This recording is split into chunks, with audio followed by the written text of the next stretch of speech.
nawe waba umutagatifu. Erega nicyo wahamagariwe. Niki twakwigira ku batubanjirije? Ibuka igihe ubatizwa. Kuva ubu no mu bugingo bw'iteka ubaye urugingo rwa Kristo, we musaserdoti, umuhanuzi n'umwami. Ngaya amagambo wavugiweho.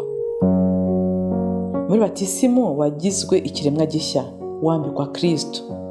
Ese itara ryawe riracyaka? Ese umwambaro wawe urakererana? Humura, garukira Imana. Abatagatifu n'abanyabyaha bababariwe. Akira Kristo.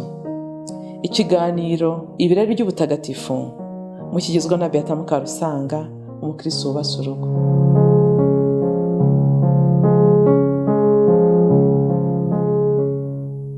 Bandimwe dukuri iki kiganiro ibirari by'ubutagatifu, ikaze nanone. Reka tutangize ikimenyetso cy'umusaraba. Ku izina ry'Imana Data na Mwana na Roho Mutagatifu. Amen. Muri iyi minsi duherukana tuvugana iby'igisibo cyari gitangiye. Nizere yuko ubwo kigeze hagati ndetse turimo tugana, navuga ngo twarenzemo hagati mu gisibo, tutangiye kwinjira twegereza igihe gikomeye cyane, le temps fort, twinjira mu guhimbaza ububabare. Navuga ngo igihe cyo kwicuza, twanga ibyaha, tugarukira Imana, twagombye kuba tubigeze kure, ahubwo no twinjira mu bubabare bwa Yezu, tuzirikana ibara ry'umusaraba kurushaho, dukora inzira y'umusaraba kenshi, tugerageza guherekeza Yezu muri ubwo bubabare wabaye wenyine cyane, ku buryo yigereje nabi bigishwa batatu yakundaga kurusha abandi, akabiyegereza, abayegereje kuri Taboro, akabegereza muri Getsemani. Ariko muri Getsemani igihe ari wenyine asenga, akajya gushaka kureba yuko nibura bakwifatanya nabo, agasanga basinziriye. Ati ese nimwashoboye kugumana nanjye nibura isaha imwe? Ati nimube maso kandi musenge, kugira ngo mutazagwa mu gishuko. Rero iryo jambo rya Yezu numva rimpora ku mutima iyo ntekereje nyine ububabare yagize, nkatekereza ko abo yakunze, nanjye ndimo, nawe urimo uri kunyumva, tutakunze guha agaciro urwo rukundo yatweretse. Kandi ibyo yakoze icyo gihe muri za mirongo, uyu munsi nibyo arimo akora. Ntabwo ubuzima bwa Yezu busaza. Buri gihe wasubira inyuma mu bihe by'amateka ya kera bikaba iby'uyu munsi. Yezu n'ibihe byose, aho biri ibihe byose. Muri Getsemani wari uhari rwose, kuko yunze ubumwe n'abantu bose kugeza ku munsi wa nyuma. Uzavuka wa nyuma yunze ubumwe na Kristo, kuko yigize umuntu, yiha uwitwa muntu wese, amwiyomekaho, niba ariko navuga, kugira ngo umuntu asubirane isura yaratakarije mu cyaha cy'inkomoko. Rero ibyo ndi kuvuga, nagira ngo mbyutse muri wowe muvandimwe uri kunyumva, icyifuzo cyo kubana na Yezu kurushaho muri iki gisibo mu gihe dusigaje. Rero uburyo bumwe bwo kubana na Yezu yadusigiye butuma tutashakishiriza kure amayobera ye, ahubwo yagumanye natwe by'iteka, yagumanye natwe muri Eucharistia Ntagatifu. Twumva ijambo rye, yagumanye natwe mu ijambo rye, ariko mushaka ko tuzirikana uburyo yagumanye natwe mu isakaramentu ntagatifu, twiyambaje ubuzima bwa mutagatifu. Ngiye kubabwira w'umwana muto cyane wakunze Eucharistia, umutagatifu witwa Imelda Lambertini, bagashyiraho n'akazina ka Madalina. Imelda Madalina Lambertini niwe ngiye kubabwiraho. Nifuza yuko yadukundisha Eucharistia kurushaho, kugira ngo igihe ugiye gushengerera wumve ko ugiye guhobera wa Yezu ukunzwe, ugukunda, ushaka kuba muri wowe, ushaka yuko nawe wifuza ko waba muri we. Ubwo bumwe bw'indatana twifuzaho ubugire ubwawe. Reka twumve uko uyu mwana w'umukobwa yabubayemo. Ndifashisha inyandiko ziri mu gitabo cya Padiri Laudgar Niyigena, yanditse akita ngo abato nabo baba abatagatifu. Ni igitabo nkunda cyane, ndakunze kugikoresha mu tugoroba tw'abana, imiryango remezo y'abana, nkabona barabikunze kubasomera ubuzima bw'abatagatifu b'abana. Ariko abatagatifu n'abantu bose ntabwo ari abana gusa, nubwo ari umwana muto tugiye kuvuga, ariko n'abantu bakuru ndabizi neza yuko muri bwumve, ku batari bamuzi muri bwumve ko urwo rukundo nawe warwifuza, urwo rukundo yakunze Yezu. Imelda rero yavukiye mu mujyi wa Bologna mu Butaliyani mu mwaka w'1322, abatizwa izina rya Madalina. Ababyeyi be bari abakristo b'intangarugero, papa yari umusirikare w'umukapiteni mukuru. Nyina we Gasitora Garuzi nawe yari umukristokazi wo mu rugo rwe utuje mu rugo rwe kwitangira ubukristo cyane. Yari yarabuze urubyaro, urugo rwabo bari barabuze urubyaro, maze mama wa Imelda yiyambaza cyane Bikira Mariya akoresheje isengesho rya rozari, maze aza kubyara. Imelda rero uyu ni mu muryango we havutsemo n'umupapa. Umupapa wahoze ari Karidinali Prosperi Lambertini yaje kuba Papa Pio wa 15, Papa Benedigito wa 15. Urumva rero ni umuryango urimo ubukristo rwose buhamye bwabyaye na papa. Akiri umwana rero uyu Imelda iyo yagiraga icyaba akababara ibi by'abana wenda akaba yarira kugira ngo bamuhoze, ngo bamubwiraga iby'ubuzima bwa Yezu cyangwa Bikira Mariya, nuko akamwenyura agaceceka agacurera. Mbese twavuga ko ibihozo yaririmbiwe ni ibimubwira Imana, ni ibimubwira Bikira Mariya.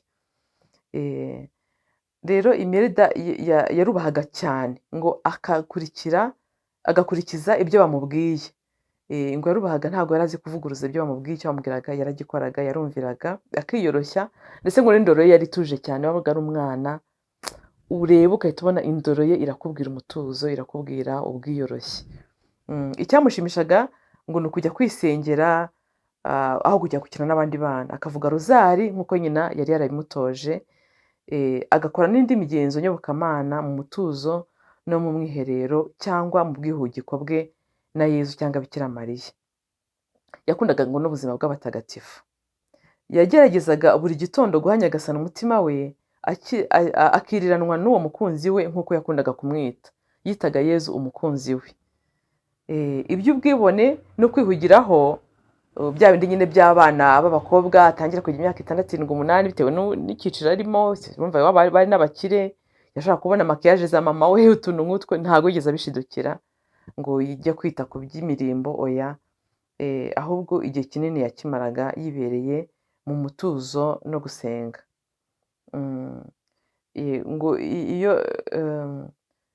Ngo yaribagirwaga ngo ko yumvaga ko ari bwo buryo afite bwo gushimisha Imana umukunzi we w'imena. Ubukungu bwa se ngo ntacyo bwari bumubwiye, yabuteye umugongo. Yabonaga iby'isi ari amanjwe, akabona ni ubusa nk'uko umubwiriza abivuga. Umubwiriza mu gitabo cy'umubwiriza usanga atangira avuga ati ubuntu ni ubusa kuko ni ubusa. Umubwiriza umutwe wa 1 umurongo wa 2. Uko yagendaga akura rero niko yabonaga ko iby'isi bitandukanye n'iby'Imana. Ese namwe mujya mubibona?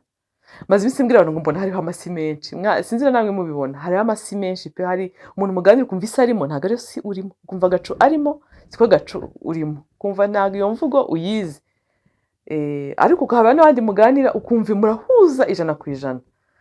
Mu byiciro byose uzasanga nyine muri buri umuntu afite.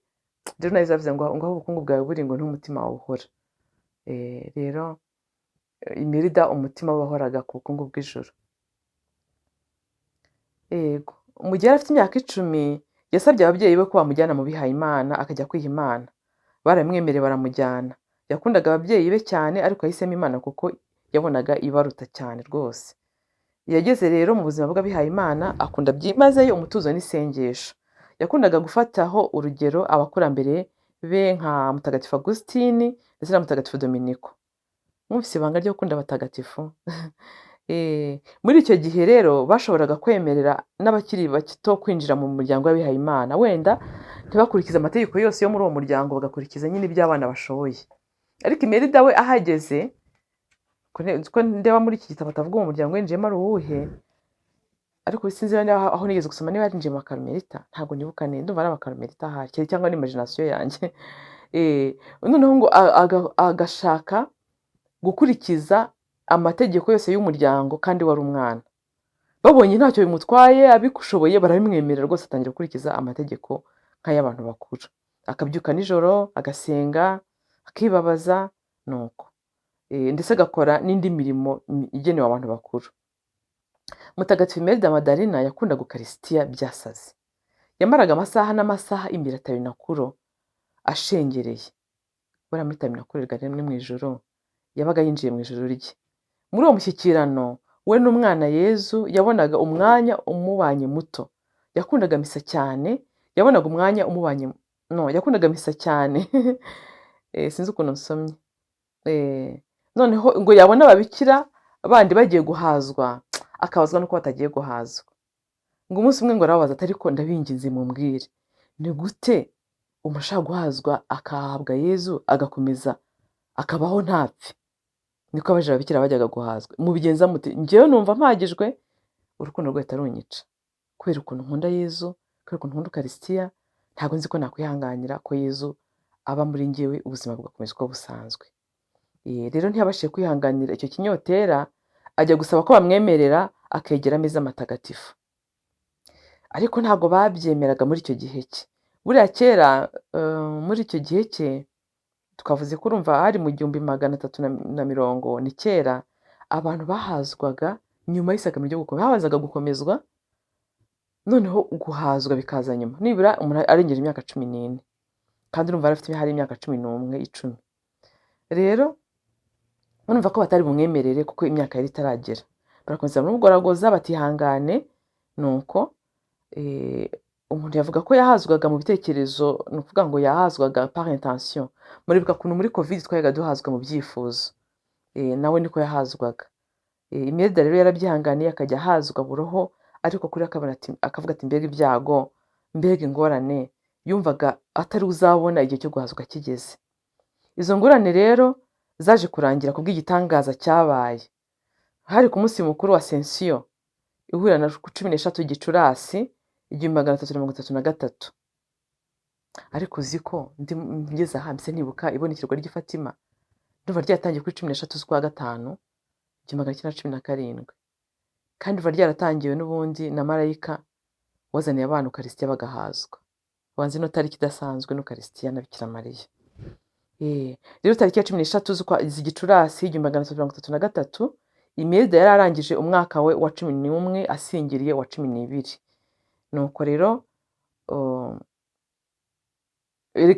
ndabona padiri yanditse ati erega ngo mu ijambo ry'Imana handitswe ko abayishakashaka barayibona byanze bikunze, kandi ko izahaza abashonji. Nuko padiri yabyanditse igitabo ndi gusoma. Imelda rero yagiye mu misa kwifatanya n'abatura igitambo. Igihe cyo guhazwa kigeze, ababikira bose bishimye kandi mutuzo begera ameza matagatifu. Imelda asigara mu ntebe wenyine apfukamye, amaboko mu mutwe anarira, atekereza ku ihirwe ry'ababikira bahazwa, yitunganya mu rukundo ko Imana yanze kumva isengesho rye. Maze muri ako kanya hostiya iva muri sibuwari, hariya nyine mu nkongoro zitwaye Ukaristiya, maze iva muri sibuwari by'agatangaza.